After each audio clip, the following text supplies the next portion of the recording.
Bonjour à toutes, bonjour à tous et bienvenue dans ce rendez-vous spécial santé. Il est organisé par la rédaction de Sud-Ouest et TV7 avec le CHU de Bordeaux. C'est une première que l'on inaugure en ce moment et elle n'est pas tombée par hasard aujourd'hui. Nous sommes le 4 février, vous le savez, et aujourd'hui c'est la journée mondiale contre le cancer. C'est d'ailleurs aujourd'hui aussi que le président Macron présente la nouvelle stratégie décennale de lutte contre le cancer. Il a dévoilé des chiffres ce matin avec une feuille de route sur 5 ans. On va en parler avec nos invités. Le chef de l'État avance un plan de 1,7 milliard d'euros. Il affirme que c'est 20% de moyens en plus que le précédent. Dans le cadre de cette journée, nous consacrons cette émission et 2 émissions même aujourd'hui aux pratiques les plus innovantes mises en place pour lutter contre les maladies, précisément au CHU de Bordeaux. Pour en parler, Laetitia Langella, bonjour, vous êtes journaliste à TV7. On accueille 2 spécialistes. Bonjour, oui, nous accueillons le professeur Laurence Chiche. Vous êtes chef du service de chirurgie digestive et endocrinienne, et le professeur Grégoire Robert. Bonjour, vous êtes chef du service d'urologie, dendrologie et transplantation rénale. Bonjour.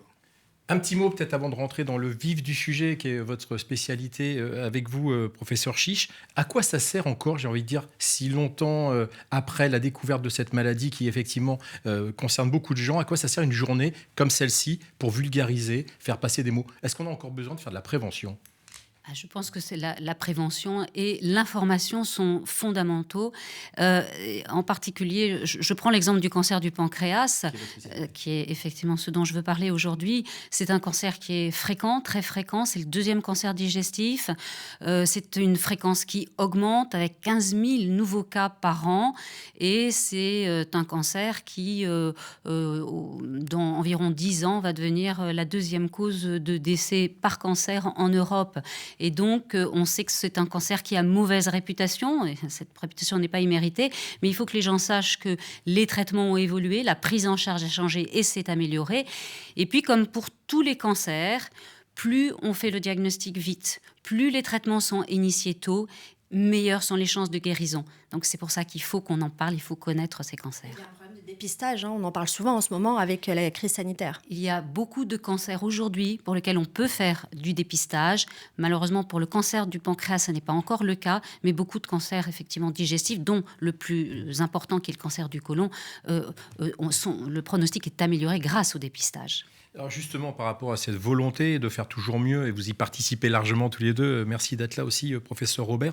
Le chef de l'État, excusez-moi, je ne fais pas une fixation sur la déclaration de Macron, mais c'est aujourd'hui la journée, il ambitionne au niveau de l'État de réduire de 40% le nombre de cancers dans les 20 ans. Est-ce que ce chiffre, qui est un effet d'annonce forcément, vous y croyez et vous pouvez aller créditer ça, ou est-ce que c'est bien de fixer un objectif, mais qu'on sait qu'on ne fera pas mieux sur 20 ans avec ces 40%? Est-ce que c'est un chiffre trop élevé? Écoutez, on a fait des progrès énormes ces dernières années et il n'y a aucune raison que ça s'arrête aujourd'hui. Donc je pense que c'est bien de se fixer des objectifs ambitieux et surtout de se donner les moyens ensuite d'y parvenir. On a une annonce également d'une augmentation effectivement du budget de ces plans cancer en même temps que cet objectif de 40% d'amélioration. Et même si cette augmentation n'est pas extrêmement importante dans le contexte qu'on vit actuellement avec les difficultés financières liées à la crise sanitaire actuelle. C'est vrai que ça reste une bonne nouvelle d'avoir la confirmation que le cancer reste une priorité pour notre système de santé. Alors on va y revenir justement sur ce rapport entre la crise sanitaire et les soins en cancérologie et on va rentrer dans le sujet avec vous, Laetitia. Oui, alors, professeur Robert, quand nous avons préparé cet échange, vous m'avez dit notamment j'en ai assez que l'on pense que le CHU ne sert qu'au cas désespéré, aux urgences. Il y a de grandes innovations technologiques dans ce lieu. Vous pouvez nous en dire quelques mots? Effectivement, mais je pense que c'est une attitude qui est assez classique. Quand on pense au centre hospitalo-universitaire, c'est vrai que tout de suite arrive le service des urgences, qui est la porte d'entrée de l'hôpital pour beaucoup de patients. Mais derrière ces vitrines et ces services qu'on rend à la population, il y a également énormément d'équipes qui travaillent sur plein de pathologies et chacune d'entre elles, le plus souvent, à la pointe de sa spécialité. Et donc, on a au CHU de Bordeaux des équipes qui sont dans l'innovation thérapeutique dans tous les domaines, effectivement, dans la cancérologie, puisqu'on en parle aujourd'hui, mais également dans tous les domaines de la médecine, avec à la fois des équipes de recherche, des équipes de soins. Et c'est cette alchimie entre la recherche clinique et le soin qui fait que dans des hôpitaux comme les nôtres, effectivement, on est à la pointe des progrès thérapeutiques. Oui, vous avez recours notamment, par exemple, à la réalité augmentée. Enfin, vous avez des outils à disposition. Bien sûr. Et en particulier dans notre service, effectivement, on a développé depuis de nombreuses années maintenant des modèles de reconstruction d'images qui permettent de voir les tumeurs en 3 dimensions, d'améliorer la précision de la chirurgie. Et même, on en est maintenant à imprimer ces modèles qu'on génère en 3 dimensions pour pouvoir les expliquer mieux aux patients et mieux préparer les chirurgies. Et dans l'étape d'après, c'est de s'en servir également pour former les plus jeunes chirurgiens, notamment quand il y a des cas difficiles, répéter l'intervention avant de la faire chez le patient. Donc c'est des choses, effectivement, qui ne se font pas partout. Oui. Alors justement, d'en parler, des innovations, il y en a beaucoup. C'est le thème de cette journée avec vous qu'on va avoir à traiter avec TV7, Sud-Ouest et le CHU. On va aller directement d'ailleurs voir un robot qui fait un gros travail. C'est à l'hôpital au Lévesque. On va découvrir un robot qui révolutionne, nous a-t-on expliqué, la prise en charge en irradiant les tumeurs bénignes. Alors là, je vais vous laisser nous expliquer ça tout à l'heure. En tout cas, il est là depuis 2 ans. Et on va en préciser aussi pour dire que le CHU de Bordeaux est le parc robotique le plus important après Paris dans ce domaine. On retrouve ça tout de suite et on se retrouve sur le plateau. Indolore et non invasif, le robot irradie la tumeur en épargnant les tissus sains. Un traitement local d'une précision inégalée qui vient en complément d'une chimiothérapie. La chimiothérapie va par exemple permettre de contrôler une maladie qui est métastatique et de ne laisser que quelques lésions qui là vont pouvoir être traitées par radiothérapie stéréotaxique. Plus que le robot, c'est la technique de stéréotaxie qui a révolutionné la prise en charge des patients parce qu'elle permet plus de précision et qu'elle permet également de diminuer le nombre de séances en concentrant la dose en quelques séances. Habituellement, près de 40 séances de radiothérapie sont nécessaires pour ce type de traitement. Grâce à cette technique, 1 à 5 séances suffisent, une technique porteuse d'espoir pour les patients. Quand je marche, par exemple, il faut que je m'arrête tous les 100 mètres pour récupérer. Et c'est ça qui est contraignant. Alors peut-être une fois qu'il n'y aura plus de tumeur, il y aura un plus grand volume pour l'air, quoi. D'ailleurs, cette nuit, j'ai beaucoup mieux dormi que d'habitude, puisque je sentais qu'on allait faire évoluer la chose, quoi. Au préalable, la tumeur est contourée par les radiothérapeutes, une étape cruciale puisqu'elle conditionne l'action du robot. Un robot qui n'agit jamais sans la validation de l'homme. Le robot va détecter une image. Encore faut-il que cette image corresponde à l'image que l'on a contourée nous-mêmes, puisque c'est nous qui déterminons le volume à irradier. Ce n'est pas le robot. Le robot doit coller à l'image que l'on a déterminée. Et le rôle du médecin et des manipulateurs radio est très important, puisque c'est eux, en définitive, qui vont voir si le robot détecte bien, correctement, l'image que le médecin a contourée. Chaque année, le CyberKnife réalise jusqu'à 500 traitements, un nombre qui ne cesse d'augmenter. Professeur Chiche, vous commencez à utiliser ces innovations ?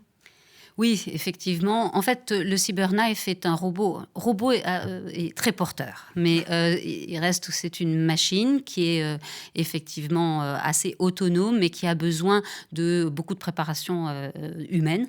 Et on utilise ce robot qui est en fait une radiothérapie très focalisée et très précise pour quelques tumeurs hépatiques et de plus en plus pour des pathologies, en règle générale, cancéreuses, de l'abdomen aussi et du poumon, comme on l'a vu. Donc oui. Vous êtes également dans l'innovation thérapeutique, c'est-à-dire que vous avez recours à différentes thérapies, vous testez différentes thérapies assez novatrices. Alors effectivement, si on revient sur le cancer du pancréas, les innovations ont été moins technologiques que stratégiques.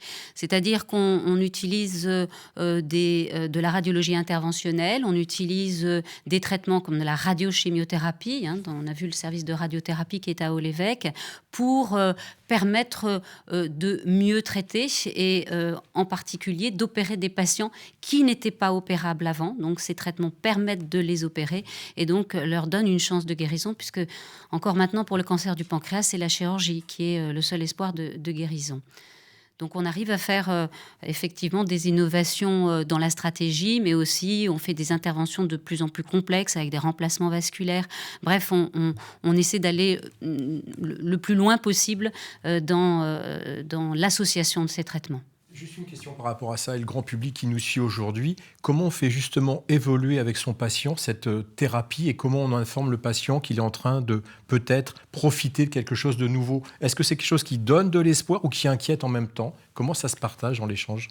Alors, c'est une bonne question parce que l'information est extrêmement importante. C'est ce que je dis un petit peu toujours aux patients. Quand on arrive avec un cancer du pancréas, on va rentrer dans une guerre. Dans une guerre contre quelque chose que les patients ne connaissent pas bien. Donc, la première étape... C'est quand même le cancer qui est aujourd'hui le plus redoutable. Tout à fait. Voilà. Et dans une guerre... La première étape pour essayer de la gagner, c'est de connaître son ennemi. Donc, il faut que le patient visualise ça. Donc, c'est pour ça que l'information est importante. Donc, on explique au patient pourquoi ce cancer donne la jaunisse, pourquoi ce cancer très profond va lui donner mal au dos. On lui explique ce qu'on va enlever, pourquoi il faut de la chimiothérapie. Donc, tout ça permet de visualiser l'ennemi et donc de le combattre mieux. Les patients, il ne faut plus qu'ils subissent les traitements, les examens. Il faut qu'ils prennent une part active dans les décisions.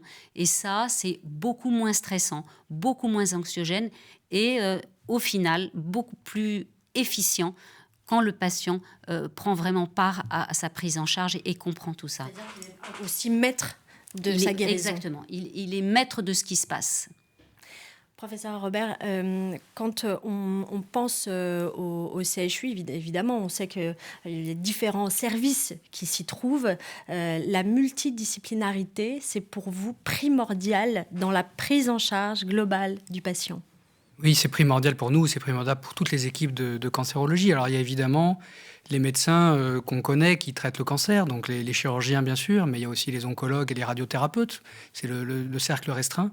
Mais autour de nous gravitent aussi beaucoup d'autres spécialistes, et c'est là aussi une force de notre hôpital, c'est-à-dire qu'on a un service de cardiologie, par exemple, qui va pouvoir nous aider à gérer certains effets secondaires des traitements, de pneumologie, d'immunologie, et tous ces spécialistes qui, le plus clair du temps, travaillent sur d'autres pathologies, vont mettre à la disposition des spécialistes du cancer leurs compétences dans certains domaines pour nous aider à guérir plus de patients, à mieux gérer les effets secondaires en particulier.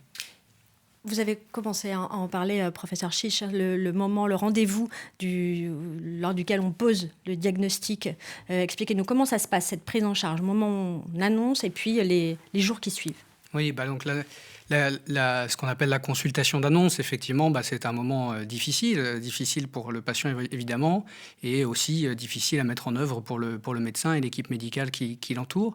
Mais c'est un moment extrêmement important. Alors, en urologie, puisque c'est la spécialité dont je m'occupe, on a 3 cancers parmi les plus fréquents actuellement, le cancer de la prostate, le cancer de la vessie et le cancer du rein. Donc, c'est des choses que l'on fait au quotidien, ces consultations d'annonce. Donc, il y a un moment compliqué où le patient doit entendre qu'il a un cancer, et puis ensuite, il faut se projeter dans l'avenir, quoi. Et donc, effectivement, à l'issue de cette annonce, on va établir un plan de soins, une espèce de carte, de route, de ce que l'on va mettre en œuvre pour essayer de le guérir. On va l'expliquer au patient du mieux qu'on peut, et effectivement, mieux il comprend les choses, et plus il participe aux décisions, et mieux c'est. Et puis ensuite, on se fait accompagner dans ces moments délicats par des professionnels qui sont autour de nous, et il y a notamment des dispositifs qui ont été mis en évidence, en lumière, en place par les précédents plans cancer, avec des infirmières qui nous aident à coordonner les parcours des patients et qui, à l'issue de ces consultations médicales, on essaie de les faire durer le plus longtemps possible, mais enfin, il y a un moment où ça s'arrête, reprennent un certain nombre d'explications avec le patient, avec un temps qui est plus long. Avec un support vidéo, notamment ? Avec quelquefois des supports vidéo pour expliquer effectivement la maladie, mais aussi les différents choix thérapeutiques. Donc ça, vous faites référence effectivement à une pratique qu'on a dans le service depuis quelques années, notamment pour le cancer de la prostate, où il peut y avoir différents types de traitements qui sont envisageables. On a vu là une machine de radiothérapie extrêmement perfectionnée qui peut être utilisée dans certains cancers de la prostate. Il y a la chirurgie, bien sûr, il y a d'autres traitements de surveillance, d'ultrasons. Et donc les choix thérapeutiques, parfois, sont compliqués à faire, et le patient a besoin de s'impliquer dans ce choix, de nous dire ses préférences. Et donc, pour pouvoir les exprimer, il faut qu'il ait le temps de comprendre les différents traitements, qu'on lui explique bien. Et effectivement, on a mis en place des outils d'aide à la décision médicale partagée, ça s'appelle. C'est faire participer le patient à la thérapeutique déjà en amont, avant de la mettre en place. Laurent Chiche en parlait tout à l'heure, il y a ce besoin de plus en plus de communiquer. On peut imaginer aussi, puis on y participe très modestement aujourd'hui en vous recevant et on vous remercie encore pour cette journée. C'est-à-dire que le patient est de plus en plus informé, peut-être des fois surinformé ou mal informé. Comment on gère justement cette abondance d'informations quand vous faites ce choix avec lui? Parce qu'il peut, et on va s'en parler largement, mais il y a forcément des forums de malades, il y a forcément Internet, et il n'y a pas que des bonnes nouvelles, il peut y avoir des fake news. Comment vous gérez ça justement?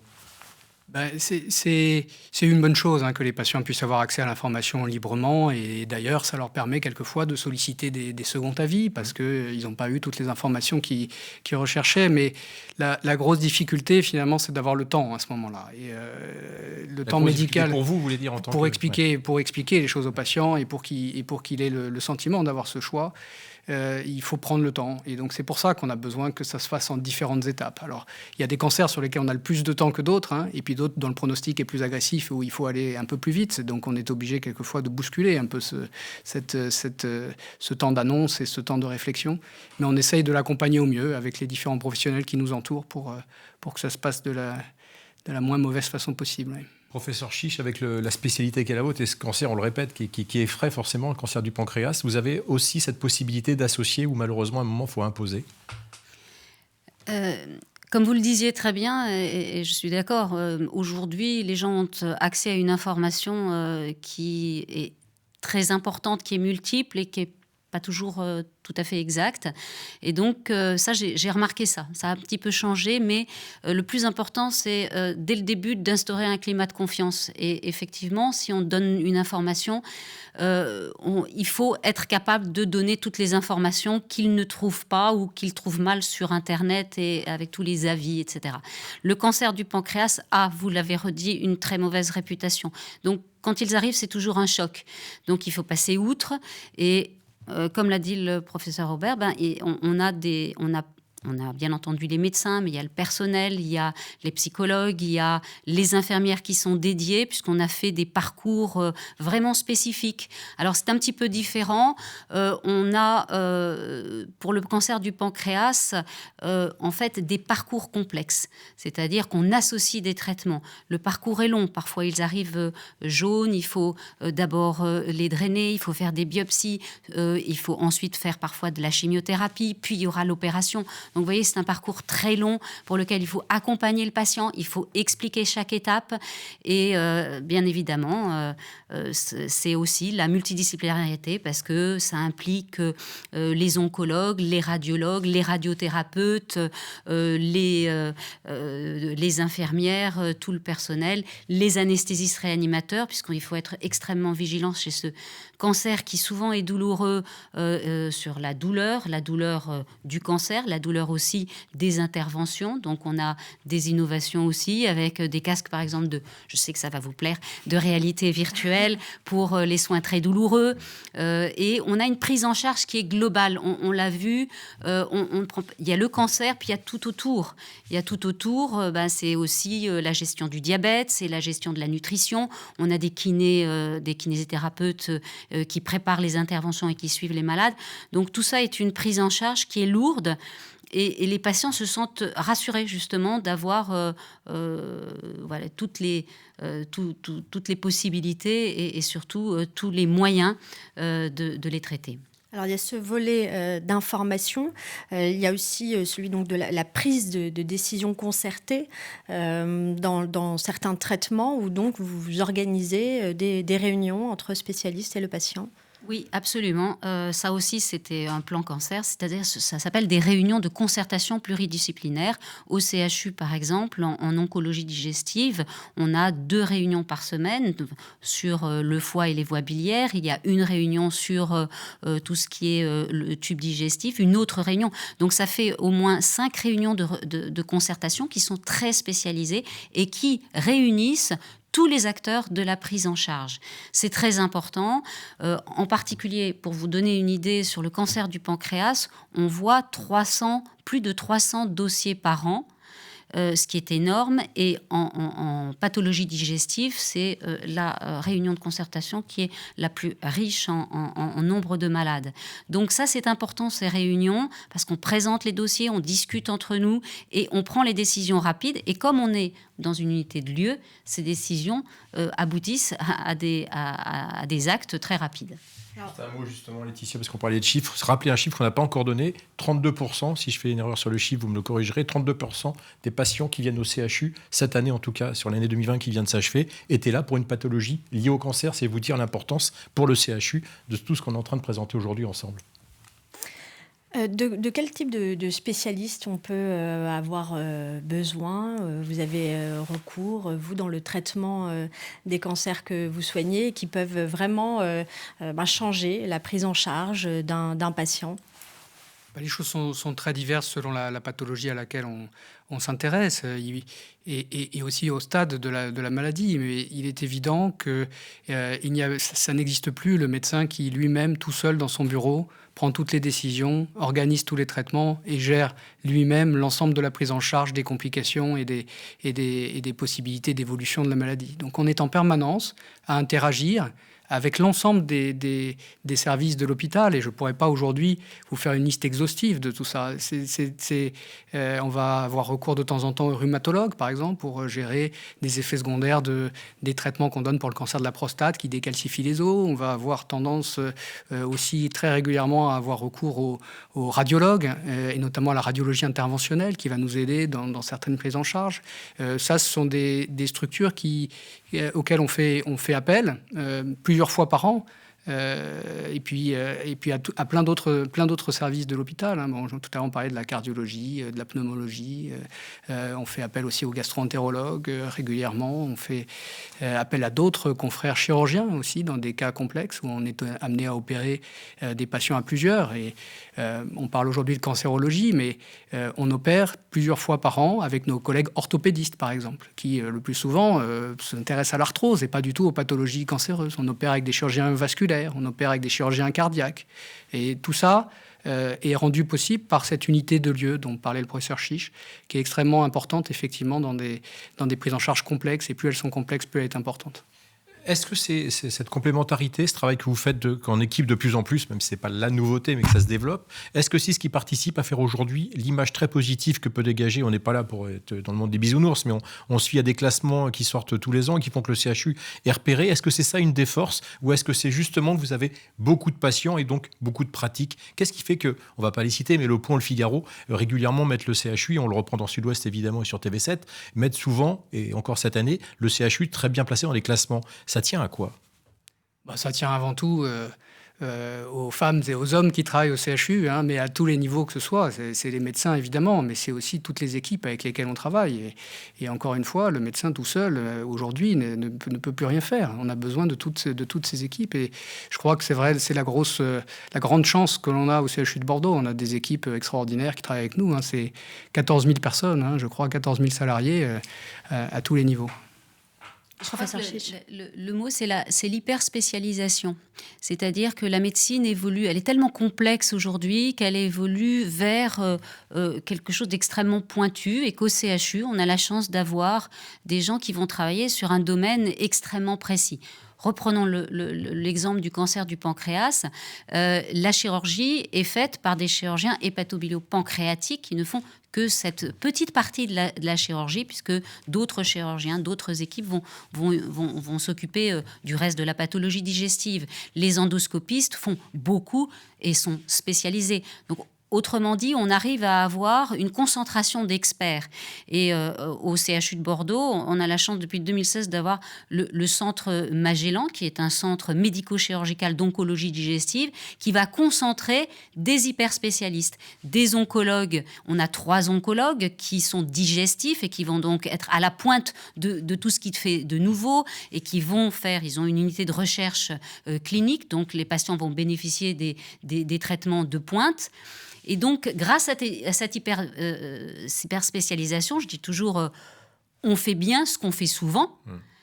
On a un effet qui est clair, un effet déjà que les gens ont confiance. La deuxième chose, c'est que on instaure des protocoles et des parcours de soins très fléchés, très balisés, et puis on diminue les complications. C'est les complications chirurgicales en particulier qui sont vraiment corrélées au nombre de patients. Donc effectivement, quand on fait, comme chez nous, 150 procédures chirurgicales de pancréas, on finit par les faire bien. C'est clair. On parle de multidisciplinarité, donc de divers spécialistes que l'on peut consulter au CHU. Professeur Chiche, il y a une chose qui vous semble quand même importante, c'est d'avoir un médecin référent, c'est-à-dire qu'il y a vraiment une personne sur qui on peut compter dans son parcours. Oui, je suis tout à fait d'accord. C'est le temps où le médecin, comme disait le professeur Robert, faisait tout dans son bureau, c'est impossible. Mais c'est comme un orchestre.